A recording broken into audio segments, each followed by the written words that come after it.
wakas, Scopus Carinis Christa. Sa walang umaga, para sa inyong lahat, aking mga anak, mga siyo po kayo.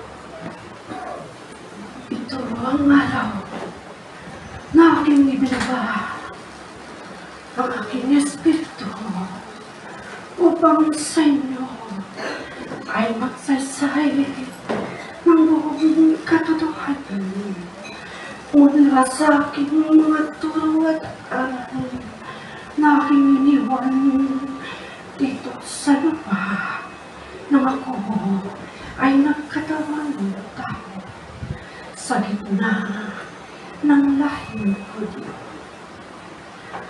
At nga ang inyong Ama sa espiritu at sa katotohanan, ipinagkaloob ko ang aking banal na pangalan, Scopus Carinis Linisan. Ako ang iyong Ama, nakagalang-galang, kataas-taasan, Diyos na makapangyarihan mula sa simula hanggang wakas. Ay narito akong ganap, tunay na umibig sa inyong lahat.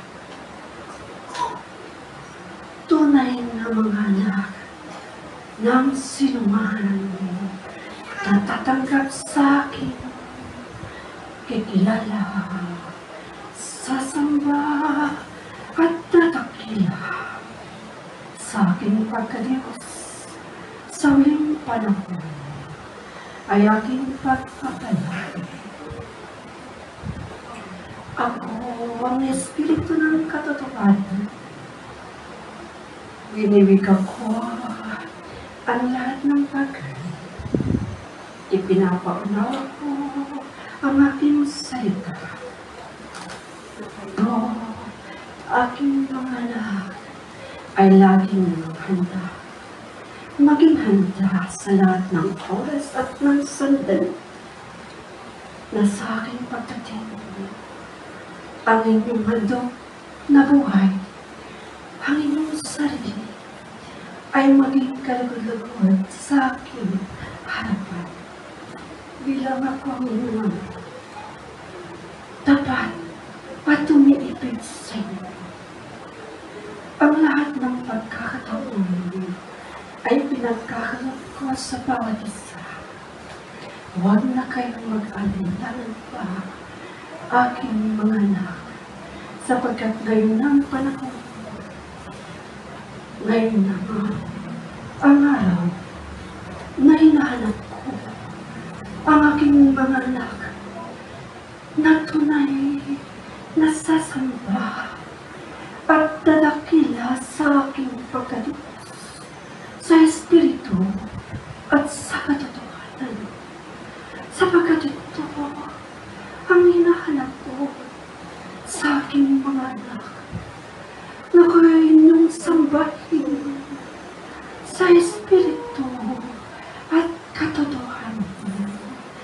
Natanggapin niyo ang aking pagkadiyos, nasambahin niyo ang aking banal na pangalan sa espiritu. Ang aking banal na pangalan aking iginuhit sa pisngi ng langit. Bilang ito ang patotoo na ako'y lilikha ng mga himala sa langit man o dito sa lupa. At ako, aking mga anak, ay patuloy na sa inyo nagkakaloob ng patotoo na ang Diyos na buhay ay naririto na pumipiling sa aking mga anak na aking hinirang sa huling panahon. Mapalad ang mga tao na walang inaasahan kundi akong Diyos lang. Gayon din ng mga inuusik nang dahil sa pagsunod sa aking kalooban. Sila nga ay kabilang sa aking kaharian at bibigyan ko sila ng kasiyahan. Mapalad ang mga nagtatalumpati sapagkat sila ay aking aalawin. Mapalad ang mga mahabagin sapagkat sila ay aking kahabagan. Mapalad nga ang mga may malinis na puso sapagkat ang Diyos ay makikita nila ang inyong mga Diyos na totoo, tapat na umibig sa inyo. Mapalad ang aking mga anak na gumagawa ng paraan upang magkaroon ng kapayapaan dito sa sanlibutan.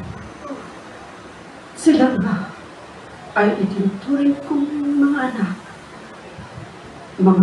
ng Diyos. Sa akin, piling ay magkakawin ng gantimpala. Mapalad ang mga nilalait at inuusig, pinaparatangan mo ng masama na pawang kasinungalingan nang dahil sa akin. Pininig akong kayo magalakad pagsaya sapagkat malaki ang gantimpala na aking pagkakaloob sa inyo. Kayong aking mga anak, mga saserdote, mga lingkod, mga kasangkapan, mga mananampalataya na nagdanas ng panlalait at paghamak ng inyong kapwa nang dahil sa inyong pagtanggap at pagtsamba sa aking banal na pangalan. Nilait kayo dahil sa kanilang kakulangan ng kaalaman. Tunay na mga anak na kayo'y aking pinagpapala. Higit na mapalad ang mga mapapagkumbaba sapagkat mamanahin ninyo ang daigdig. Ano ang daigdig na inyong mamanahin? Mga anak, sa espiritual na aking pagkakaloob sa inyo, ang sinumang makasunod sa aking batas, ang manatiling maamo, ang siyang pagkakalooban ng gantimpala, buhay na walang hanggan, katawang panlangit na hindi na makatitik ng kamatayan sa anumang uri ng pamamaraan. Kayo ay aking makakapiling, makakasama sa aking paghahari, pamamahalahin dito sa sanlibutan na pagdating ng takdang araw sa pagtapat ng bilang ng aking mga anghel at hinirang mula sa inyo aking mga anak na aking hirangin sa wakas ng panahon ay doon ko tatapusin ang aking paghuhuli at makikita ng lahat ang aking pagtupad sa aking pangako na ako'y makikita mula sa lapad ay baba, taglay ko ang aking kapangyarihan, ang aking kadakilan, na isasabak ko ang lahat ng biyaya at pagpapala, ang gantimpala sa lahat ng pagtagumpay. Ito ang aking handog at pangako para sa inyo, aking mga anak. Kaya't patuloy at patuloy sa inyo ay umaharap. Kayo man ay patuloy ding harap sa akin, sapagkat sa bawat mong pagharap sa akin, ang biyaya at pagpapala mula sa aking kapangyarihan ay binubuhos ko sa bawat isa sa inyo sa oras at araw na aking kinalugtan. Ang araw na ito na aking itinakda upang tayong lahat ay magkaisa. Kamtin niyo ang buhay, ang pagpapala kong buhay at lakas. Sa espiritual, una sa lahat, kayo din sa inyong katalawang laman. Narito ang ligtas sa inyong mga karamdaman, ang aking salita, ang magbibigay sa inyo ng buhay at lakas. Mga anak, patuloy kayong maging ganap. Magsikap ang bawat isa na makasunod sa lahat kong pinagkaloob na batas. Ang batas panlinis na inyong salamin. Salamin ng buhay na huwag niyong kalilimutan. Sa bawat oras, humarap kayo, mga anak. Suriin niyo ang inyong sarili. Kung kayo nga ba ay tunay ngang nakasusunod sa akin. Kung tunay nga ba na kayo ay gumagawa ng mabuti sa inyong kapwa, mula sa inyong puso, sa inyong isipan, ay maging malinis sa lahat ng oras. Sapagkat ang gantimpalang buhay na walang hanggan, mga anak, hirap, sakit, at pagtitiis. Ito ang inyong puhunan upang kayo ay magtagumpay. Ibinigay ko ang 7 handog para sa inyo na siyang ilagay sa inyong pagkatao, sa inyong puso at isipan ay maghari ang unawa, ang paglayo sa lahat ng uri ng kasalanan. Nagamitin niyo ang talino, nababatis niyo kung ano ang mabuti, gayon din ang masama. Pulutin na ang mabuti at iwaksinin niyo ang lahat ng bagay na makapagdudulot sa inyo ng kasalanan. Upang maging ganap ang inyong pag-ibig na kayo ay huwag gagawa ng masama kanino man at tunay kayong susunod sa lahat kong ipinag-uutos, sapagkat ito ang tunay na pag-ibig mula sa akin na ipinagkaloob ko sa inyo. At sa inyong pag-ibig ay makakaya ninyong magtiis ng uhaw at gutom, ng hirap at sakit, hindi lamang sa material na bagay, kundi hirap at sakit sa kaloob na kailangan ninyo. Ingatan ng bawat isa. Tanda ng inyong pag-ibig at pagmamahal sa inyong kapwa, sapagkat anuman ang inyong gawin sa bawat tao bilang inyong mga kapatid, ito nga ay ginawa niyo sa akin.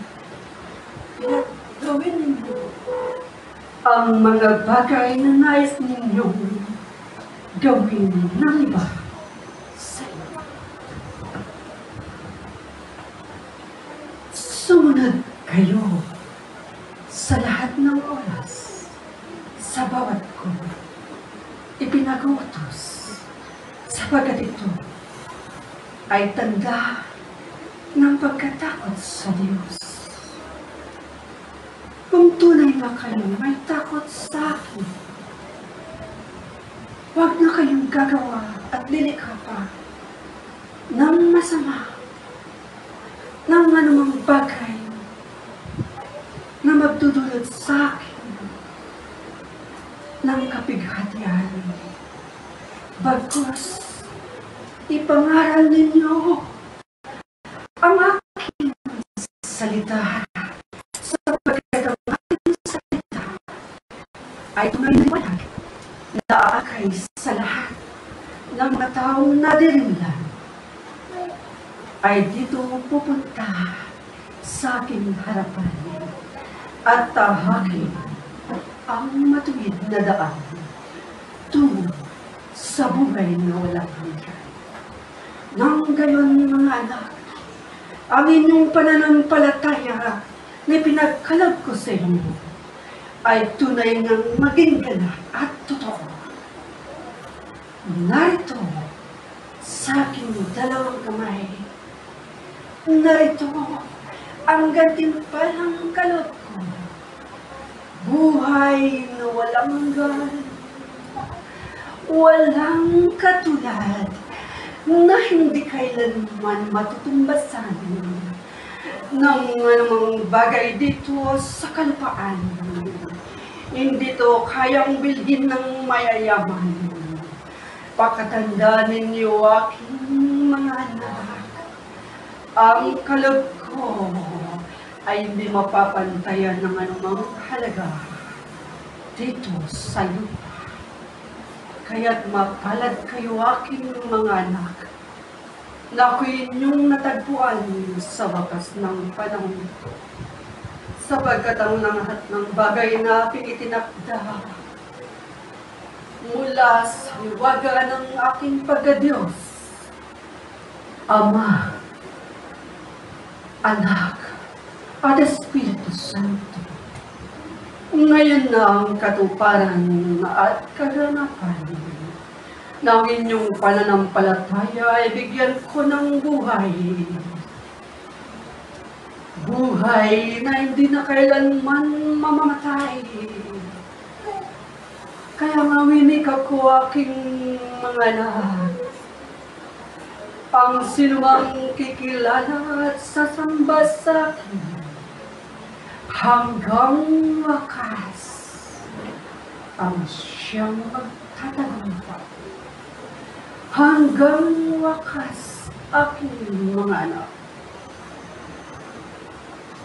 Tulad ng winika ng aking lingkod, ako'y darating.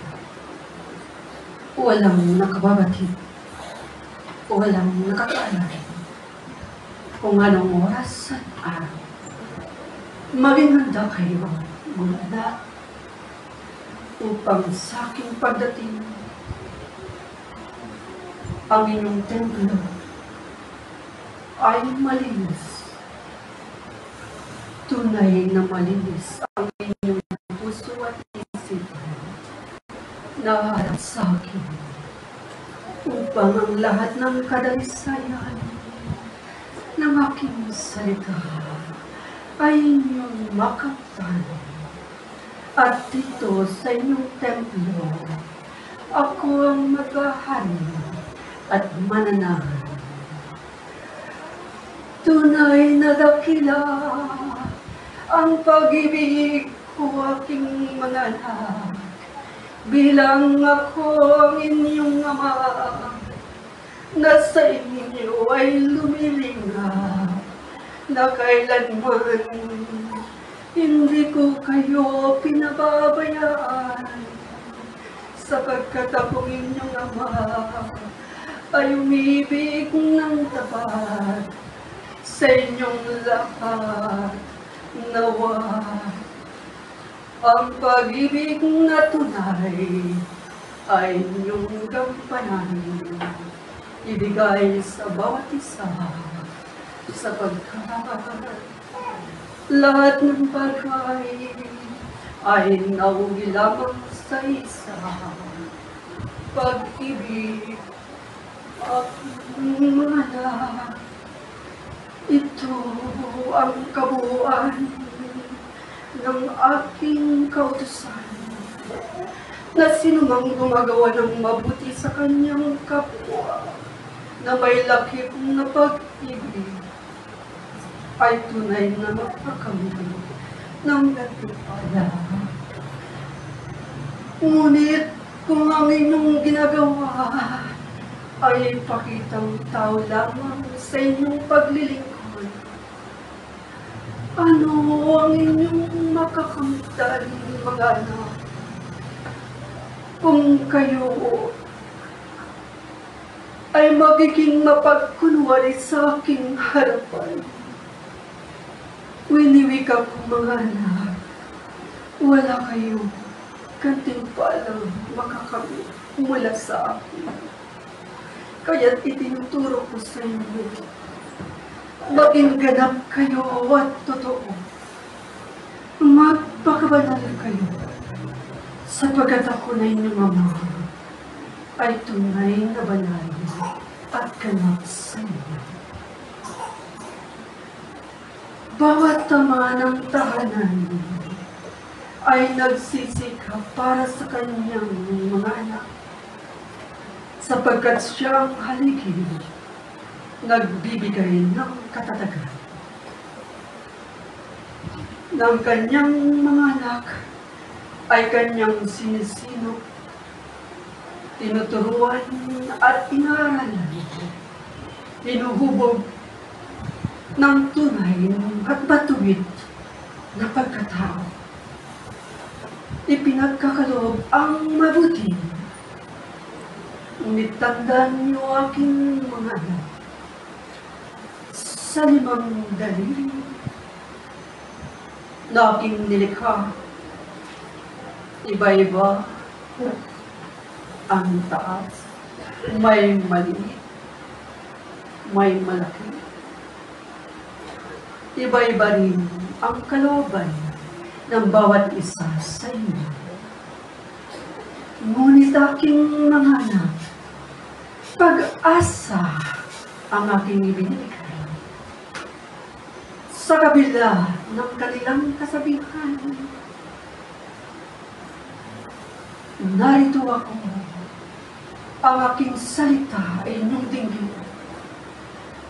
Itimo sa inyong puso at isipan, upang kayo ay magkamit ng liwanag.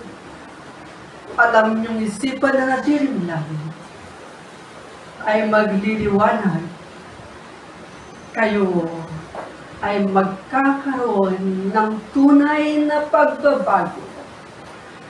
Isang bagong langit at isang bagong lupa na ipagkakaloob ko sa bawat isa.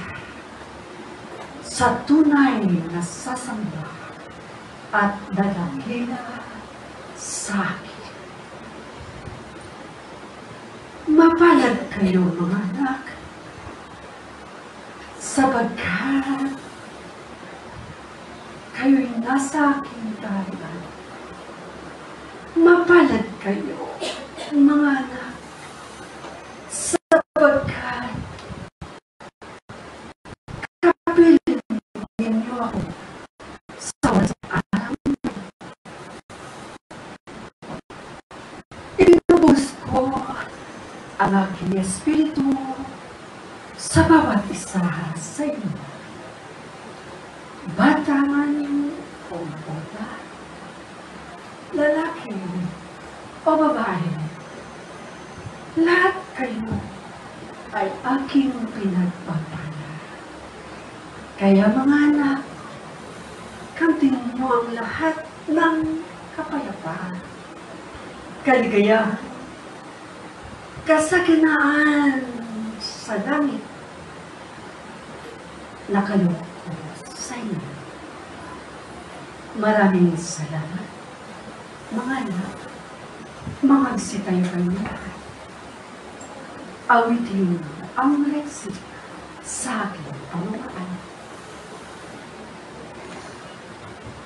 Happy San